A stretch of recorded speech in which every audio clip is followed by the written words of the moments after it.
Todos somos hijos de Dios, se oye decir. Y digamos que en un sentido eso es cierto, porque todos descendemos de la primera pareja y ellos fueron creados a imagen y semejanza de Dios. Sin embargo, la humanidad se divide en dos tipos de hijos: los hijos por creación y los hijos por filiación. Hablemos un poco de los hijos por creación. Imagínense cualquier pareja que usted acaba de tener dos hijos. Uno de los hijos recibe todas las cosas buenas que usted le da. Recibe el vestido, la comida, la educación, y de pronto se va y pierde todo contacto con usted. No quiere saber nada de usted. Usted está lejos para él. De vez en cuando aparece para recibir un poco de las cosas buenas de la casa. Después que se ha saciado, después que ha comido lo suficiente, se va y desaparece. Y sigue allá afuera haciendo todo lo que quiera y, entre otras cosas, deshonrando la familia, haciendo cosas que deshonran a la familia. Usted es su padre por creación. Alguna vez a un profesor le preguntaban si él recordaba a X estudiante y él dijo: tal vez estuvo en alguna de mis clases, pero no fue mi estudiante. De esta manera es como son los hijos por creación. Pero hablemos de los hijos por filiación. El Señor, por medio del apóstol San Juan, escribe en San Juan capítulo 1, los versículos 11 y 12, y él va a decir: a lo suyo vino, y los suyos no le recibieron, mas a todos los que le recibieron, a los que creen en su nombre, les dio potestad de ser hechos hijos de Dios, los cuales no son engendrados de voluntad de carne, ni de voluntad de varón, sino de Dios. Desde luego aquí se distingue esa gran diferencia entre los hijos por creación y los hijos por filiación, porque aquí nos habla de una invitación que está implícita al decir que a los que le recibieron, a los que creen en su nombre. Y cuando pensamos en los que creen en su nombre, no es que crean en el nombre Jesús, sino que creen en la naturaleza, en su carácter, en su obra, en su autoridad, en su omnipotencia, en su grandeza, en su amor. Es en todas aquellas cosas que creen. ¿Pero qué significa creer? Bueno, creer es más que el simple simpatizar. Hay quienes simpatizan pero no creen. Judas estuvo con los 12, pero nunca creyó. Notemos, hermanos, que Judas nunca le dijo al Señor, Señor. Siempre le dijo, Maestro. Y maestro, en la época de Judas, era cualquiera de los académicos que había, a quienes los discípulos elegían como su maestro. Pero Señor tiene otra connotación. Así que entonces, la pregunta que nos hacemos en esta mañana como nuestro tema es: ¿cómo llegamos a ser hijos de Dios? Si hay hijos por creación, si hay hijos por filiación, ¿cómo llegamos a ser entonces hijos de Dios? Bueno, en primer lugar, llegamos a ser hijos de Dios por el envío de su Hijo. El Padre Celestial, en la eternidad pasada, hizo todo un trabajo, trazó todo un plan de redención para que nosotros pudiésemos llegar a ser sus hijos. No solamente los hijos por creación, sino aquellos que son hijos en comunión, que se sientan a su mesa, que disfrutan el día a día en la compañía, que disfrutan la noche a noche también en compañía. Y Él hizo un plan grande. Y la primera cosa que se ve acá es que Él envió a su Hijo. Envió a su Hijo como uno de los hijos. Al llegar como uno de los hijos, Él tenía la capacidad de hacernos hacer hijos de Dios. Primero, veamos que de antemano Dios preparó a su Hijo para esa gran tarea. En Hebreos capítulo 2, los versículos 13 y 14, van a encontrar que dice, he aquí yo y los hijos que Dios me dio. He aquí yo y los hijos que Dios me dio. Ahora la pregunta sería, ¿cómo así? Luego él no es Dios. Y luego no es el Señor Jesús. Sí. Pero aquí se anticipa algo que es la clave de nuestro tema, que lo vamos a ver más adelante, que es la adopción. Pero aquí, he aquí yo y los hijos que Dios me dio. ¿Y qué más pasa? Dios preparó de antemano la encarnación de su Hijo. Él dice en Hebreos, sacrificio y holocausto y ofrendas no quisiste, mas me preparaste cuerpo. Y aquí que vengo, Dios, para hacer tu voluntad. De antemano, Dios había preparado la encarnación de su Hijo. Y en su tiempo ocurre la historia que tanto conocemos, el anuncio de Gabriel a María, que de ella nacería un hijo, que sería grande y que sería llamado Hijo del Altísimo. De ella toma esa forma humana, viene para estar entre nosotros. Dios preparó de antemano la encarnación de su Hijo. En segundo lugar, llegamos a ser hijos de Dios por el nuevo nacimiento.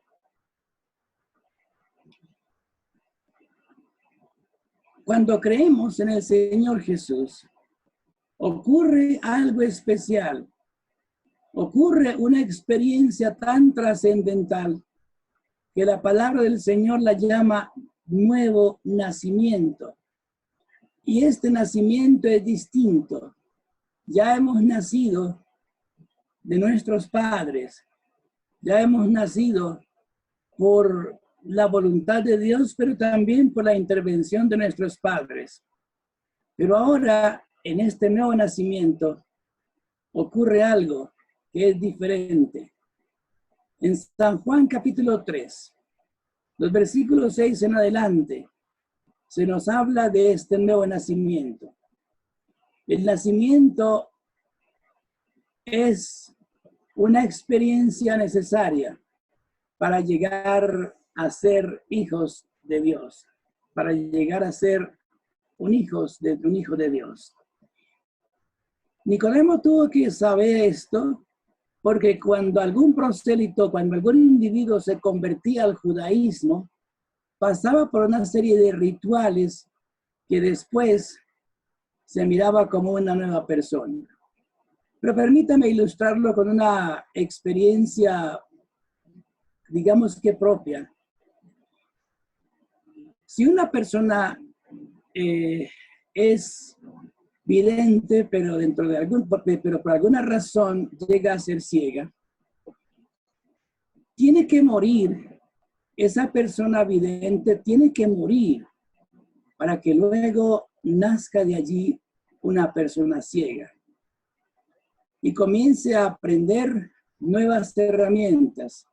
El manejo de un sistema raro que se llama braille, el manejo de un bastón para poderse conducir y aprender otra serie de normas para que pueda vivir y desarrollar su vida en el nuevo estado.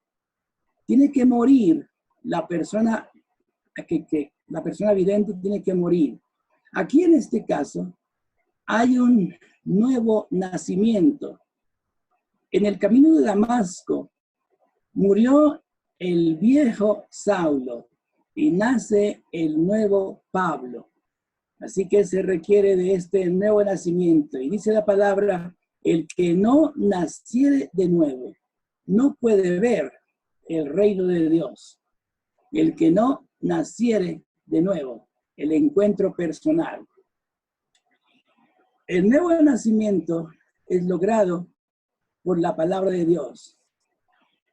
Sería hermoso que de veras el bautismo fuese la regeneración, que el bautismo proporcionase el nuevo nacimiento.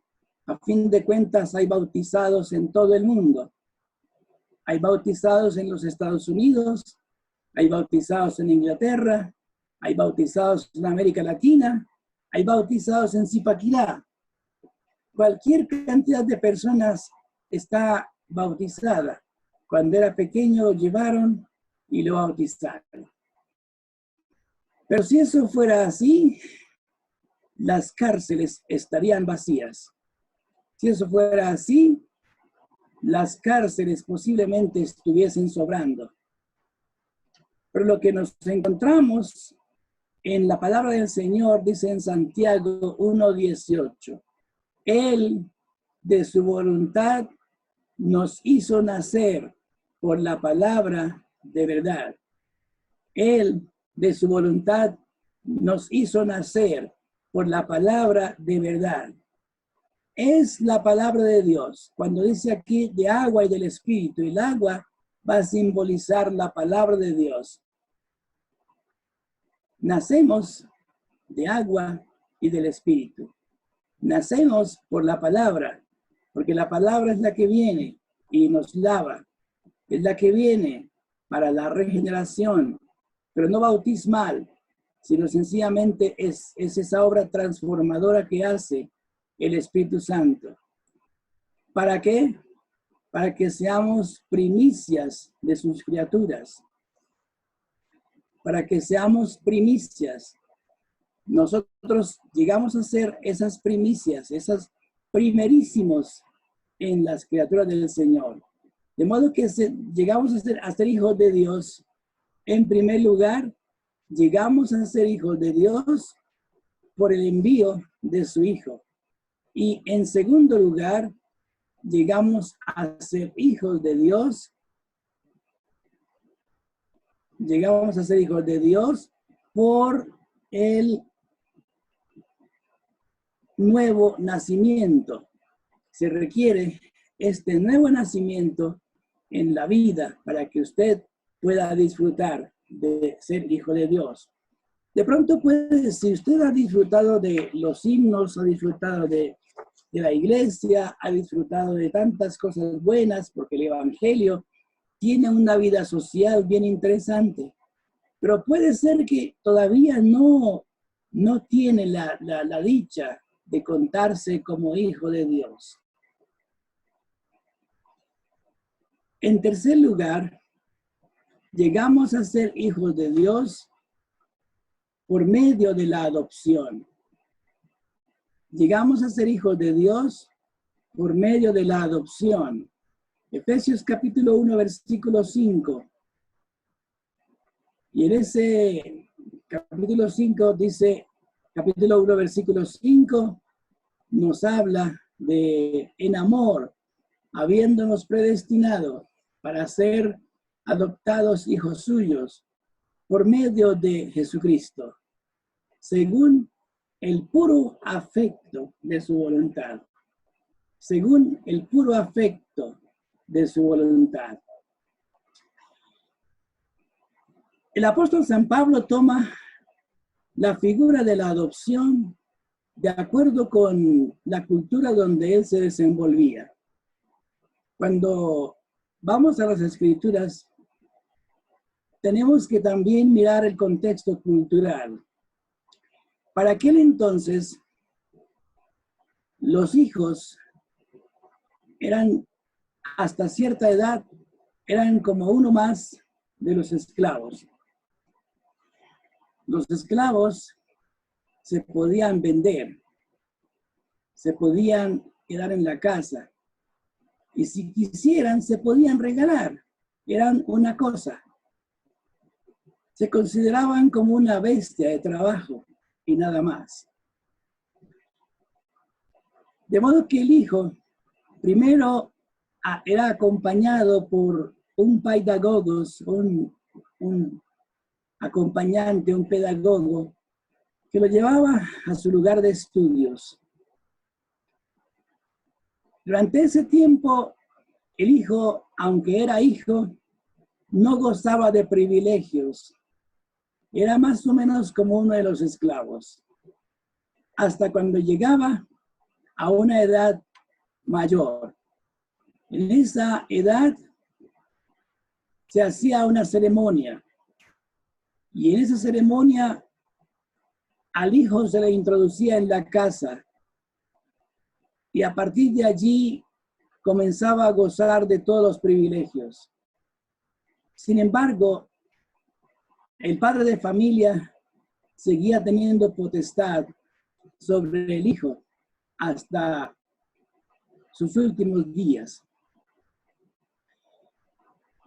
Y aquí el Señor hace un trabajo y lo particulariza en la adopción para que fuésemos adoptados hijos suyos en Jesucristo.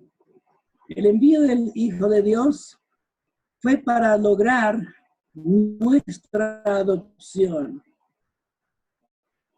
Cuando estábamos sin Cristo, no teníamos ningún privilegio, porque nos parecíamos a aquel mercado de esclavos. Pero ahora viene la adopción, y esa adopción nos convierte en hijos suyos por medio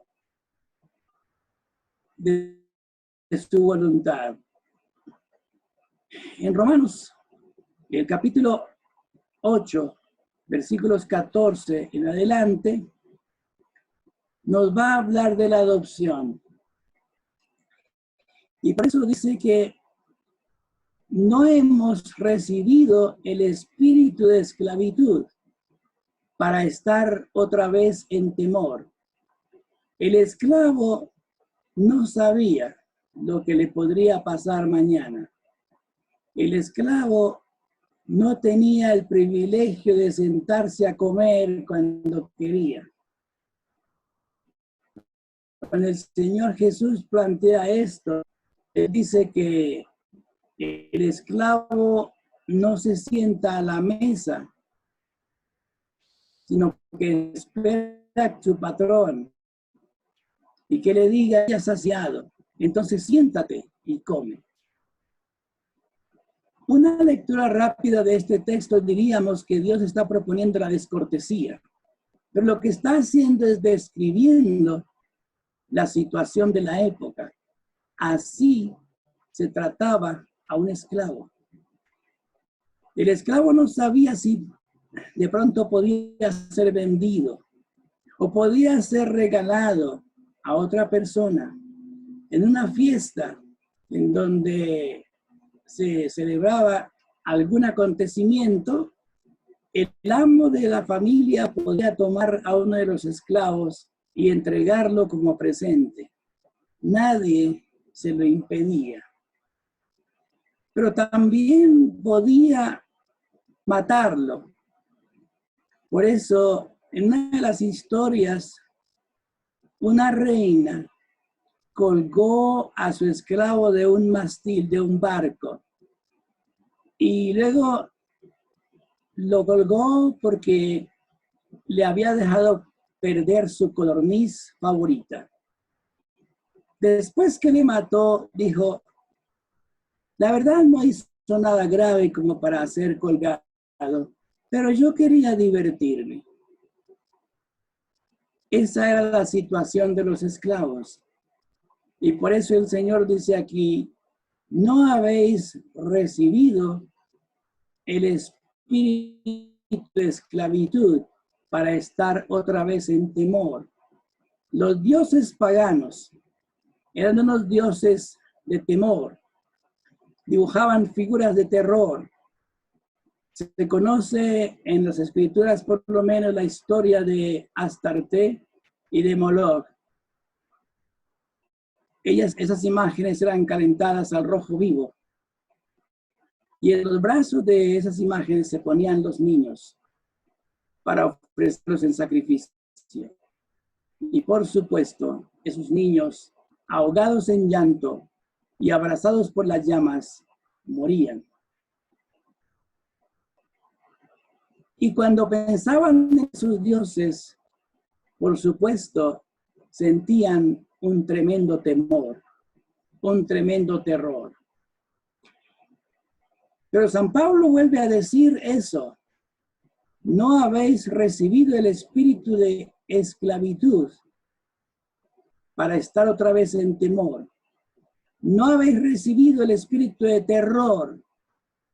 Cuando andamos con el Señor, no tenemos terror.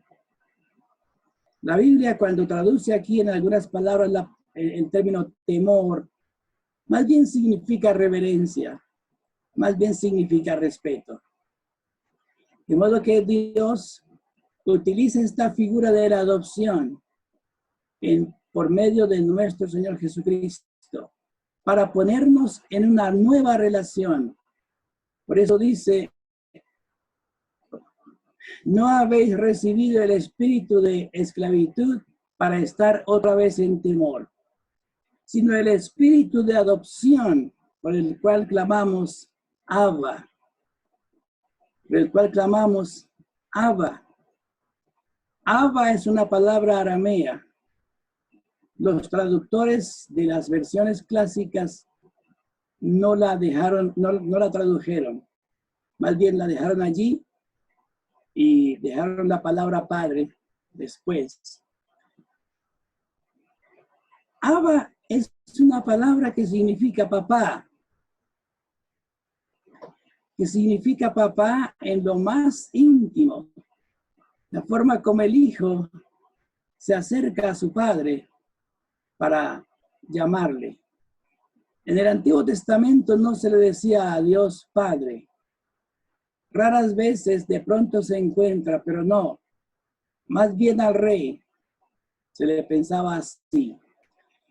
Notemos que en el Antiguo Testamento cuando alguien se dirigía al rey siempre decía que Jehová tu Dios esté contigo. Que Jehová tu Dios, haremos tal cosa con tal que Jehová tu Dios te acompañe. Pero luego el Señor Jesús introduce algo tan interesante con la palabra Padre nuestro. Y aquí esta palabra Padre nuestro, que implica esa relación posicional, esa relación filial, bien que se combina el respeto con la intimidad. Abba, Padre, nuestro Señor Jesucristo, en el huerto del Getsemaní, él utilizó estos términos, Abba, para dirigirse a su Padre, para decirle, si es posible, pasa de mí esta copa. Abba, conozco hermanas que llaman a su papá padrecito. Y más o menos para que nos hagamos la idea, es este el término. Como si el Señor Jesús estuviera diciéndole a su padre, padrecito, si es posible, pasa de mí esta copa. Y esto tiene que ver con esa intimidad, con esa intimidad que logramos con el Señor. Abba, Padre. Fueron otras veces cuando el Señor dijo, Padre, te doy gracias por haberme oído. Y Padre aquí era un apelativo con el que se llamaba con muchísima intimidad, combinando, por supuesto, el respeto, pero también esa confianza. Padre, gracias te doy por haberme oído. Entonces tenemos que ver esto. Primero, la adopción es un propósito desde la eternidad pasada. No fue un plan B que al Señor se le ocurrió. La adopción es un propósito desde la eternidad pasada. Cuando Dios diseñó el plan de Ron, dentro de esto estaba la adopción. Estaba la adopción para introducirnos con todos los privilegios, a su seno, otra vez al seno de hijos, esta parte posicional. La adopción es la posición de hijos con todos los privilegios. Por eso vuelvo a decir, pues no habéis recibido el espíritu de esclavitud para estar otra vez en temor, sino el espíritu de adopción por el cual clamamos. La adopción nos introduce a su casa con todos los privilegios. Hijos. Es una situación posicional. ¿Usted es hijo por creación? Sí. De modo que conviene que revise su situación por creación o por adopción. Por creación goza de algunos beneficios de la gracia común, algunos beneficios de la providencia incondicional, pero por filiación, por adopción, entra a todos los privilegios. Luego sigue diciendo algo más que esto. Somos hijos, pero dice, y si hijos, también somos herederos. Somos herederos de Dios y coherederos juntamente con Cristo. Herederos, tenemos la herencia. Tenemos la herencia en los lugares celestiales. Y es tan bueno nuestro Padre que permítanme citar el ejemplo del hijo pródigo. Cuando el hijo pródigo dice, Padre, dame la parte de la herencia que me corresponde. Una lectura desde aquí, desde Zipaquirá, pensamos como algo sencillo. Bueno, ¿qué puede ser? Nada. Pues tómela.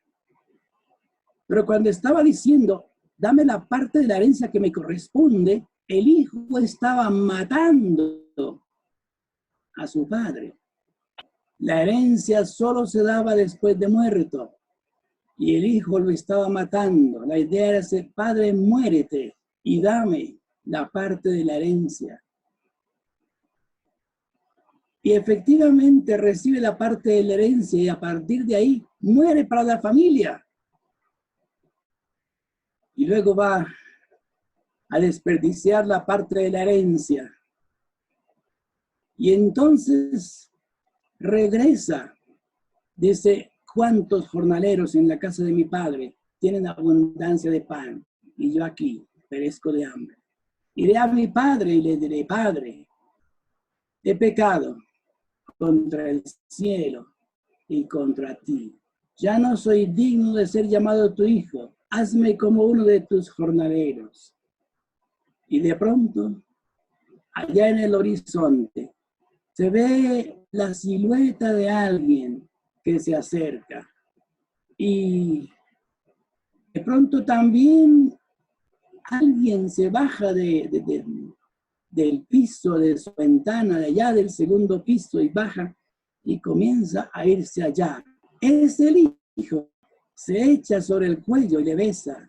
En la cultura de Oriente, no ningún padre besaba a su hijo. En la cultura de Oriente era como un rebajarse, diríamos acá, para que un padre besara a su hijo.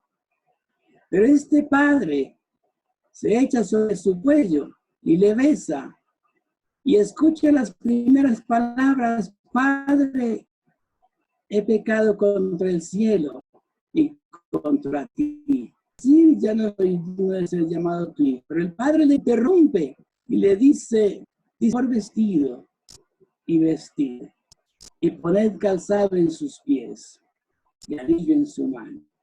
Él venía sin zapatos. Quien quiera que en la vida alguna vez haya andado sin zapatos, sabe lo terrible que es. Y pone anillo en su mano y hace fiesta.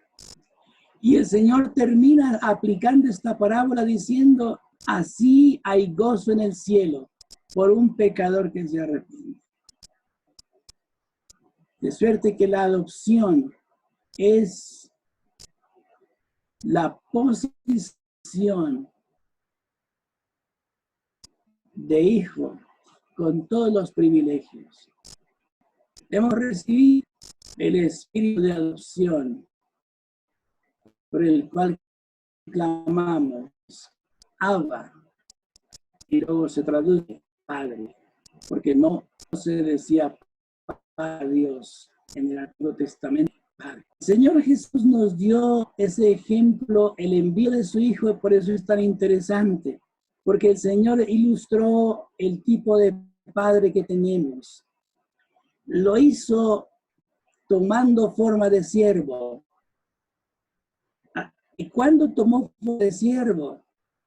Allá en Juan capítulo 13, cuando se quita su manto, se ciñe una toalla y toma un platón y comienza a lavar los pies de los discípulos. Y luego dice, ustedes me llaman maestro y señor. Y dicen bien, porque lo son. Era el Señor. ¿Cómo sabemos que era el Señor? Bueno, Él no andaba de cualquier manera. Jesús no andaba desarreglado. Él no andaba utilizando cualquier ropa. Tenía un manto. Y tener un manto en aquella época era semejante a tener hoy un buen vestido, con corbata o sin corbata, pero un buen vestido. Tampoco era un desarrapado. Él tenía zapatos. En aquella época se usaban las sandalias, y las sandalias solo las usaban los señores. Era equivalente a tener hoy un buenos zapatos. Y por eso era Señor. Porque Señor en esa época era alguien que tenía un rango especial. Y por eso Él dice, ustedes me llaman Maestro y Señor. Y dicen bien, porque lo soy. Es interesante como en el Señor Jesús se combina todo lo que es Dios. Por una parte, su señorío, el ser Señor, y por la otra, el ser Padre, que podemos acercarnos a Él con toda la confianza, como Santiago dice, si alguno te falta de sabiduría, demándela a Dios, el cual dará todos abundantemente, y una cosa que es interesante, y sin reproche. Como el verdadero Padre, a quien el Hijo se acerca para suplicar. Es lo que Pablo está diciendo en sus cartas, tanto en Efesios 6, 18, como en Filipenses 4, 7. Y nos habla de hablar al Señor con toda oración y súplica. Y utilizaba el término Padre para suplicar. Para suplicar. Así que tenemos que Dios quiso adoptarnos. Cuando el Señor le llamó a usted, hizo el proceso de adopción y fue adoptado en Cristo. Y toda la economía salvadora está para que sea mostrada a través de Cristo. ¿Es usted ya un hijo de Dios? Sí, pastor, yo soy hijo de Dios. Sí, por creación o por filiación. Por creación o por adopción. Permítanme compartir unas aplicaciones prácticas.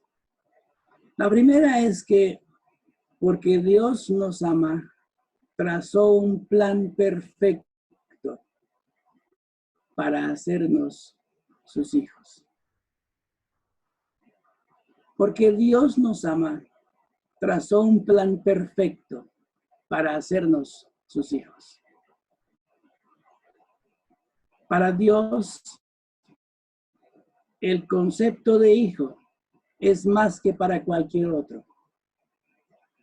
¿Cuántos padres o cuántos hombres se complacen porque pueden dejar a una chica embarazada? Permítame ser un poquito vulgar, pero en alguna oportunidad yo escuchaba a un caballero que decía, y a cualquier mujer que me le acerco le dejo su paquete. Ese no es nuestro Padre. Ese no es nuestro Dios. Que Dios nos ama, trazó un plan perfecto para hacernos sus hijos. En segundo lugar, la adopción nos muestra que podemos estar seguros,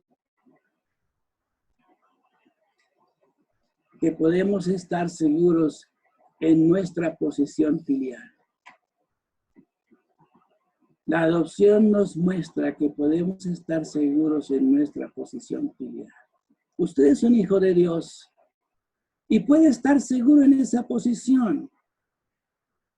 Y puede entrar con confianza a la presencia del Señor. Puede entrar con confianza. No va a recibir ningún reproche. No va a recibir ningún requiebro.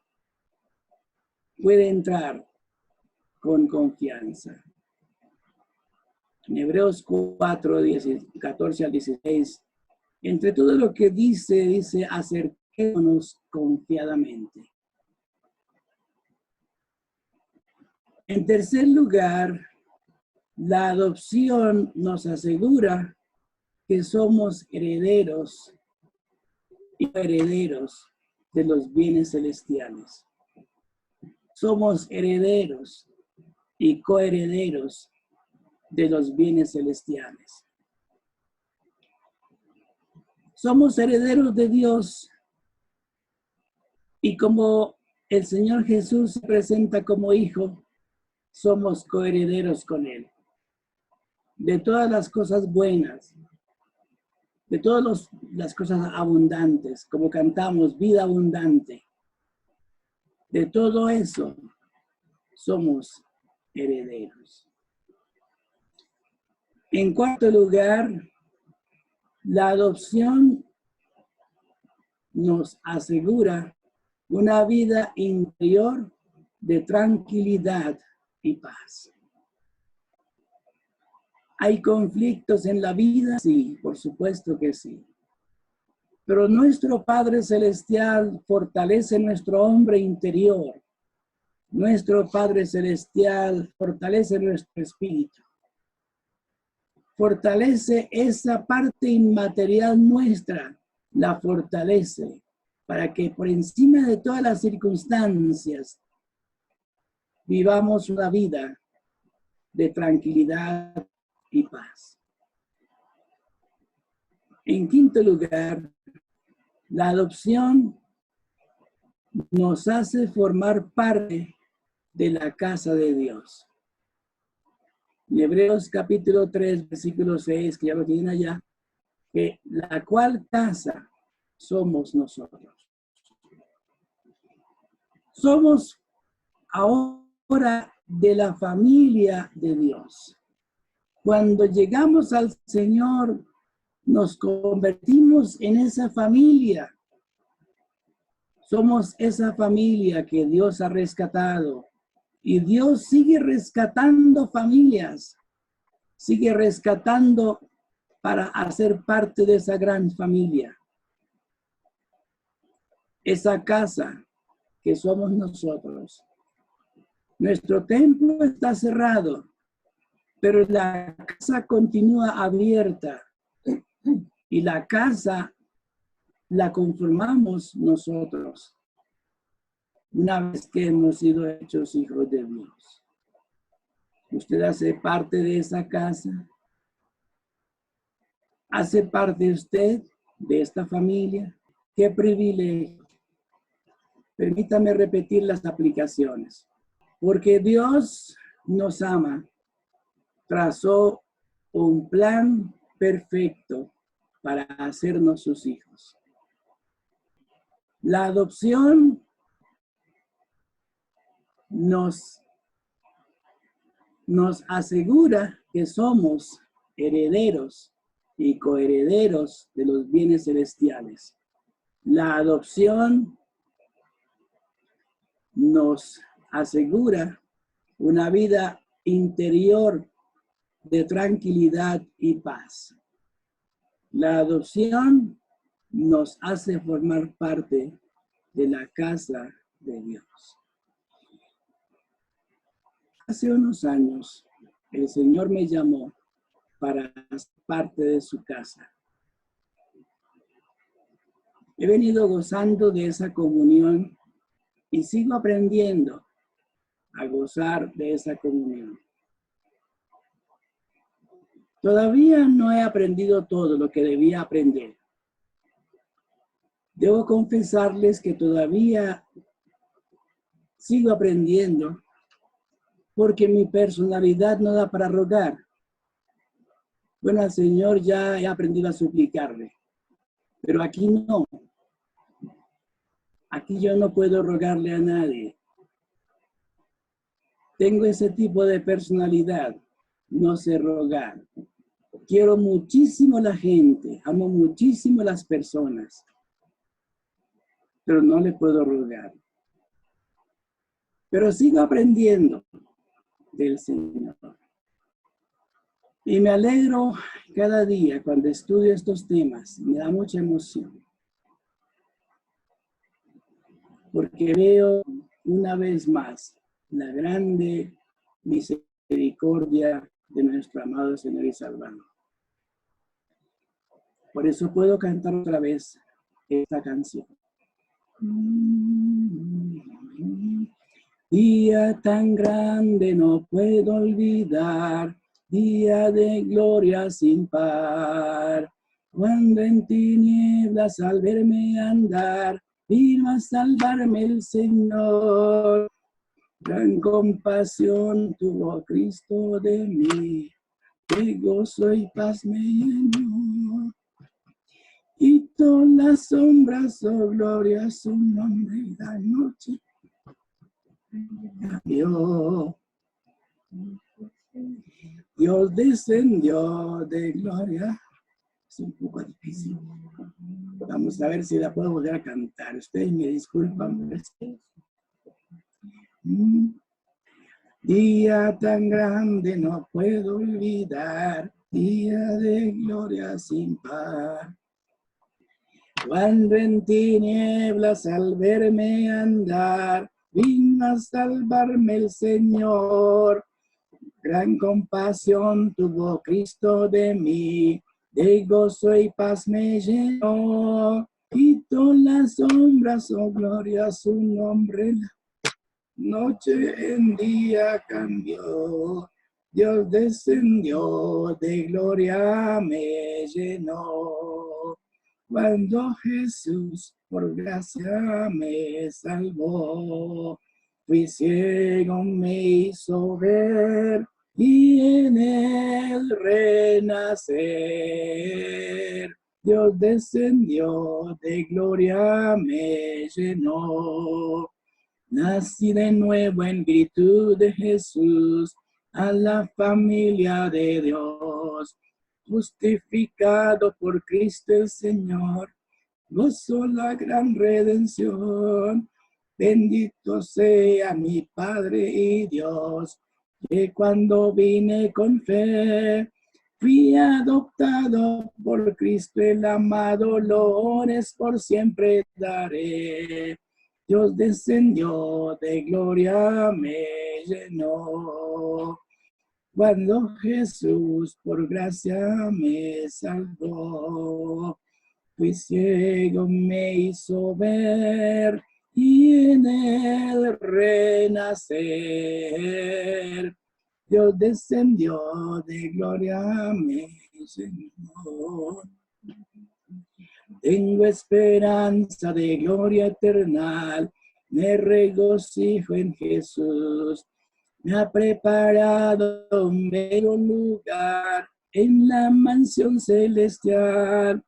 Siempre recuerdo con fe y gratitud al contemplarlo en la cruz, que sus heridas me dieron la vida. Alaba al bendito Jesús.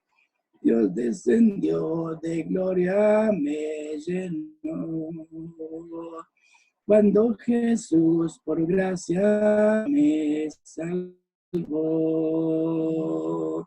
fui ciego, me hizo ver y en él renacer. Dios descendió, de gloria me llenó. Señor, permite que en este día, si hay alguien acá que no ha experimentado el hecho de ser tu hijo, Señor, que responda y crea y entre para disfrutar de esta gloriosa adopción que nos permite vivir una vida de tranquilidad y paz, ser coherederos de los bienes celestiales. Señor, gracias, gracias, muchas gracias por Cristo Jesús. Amén.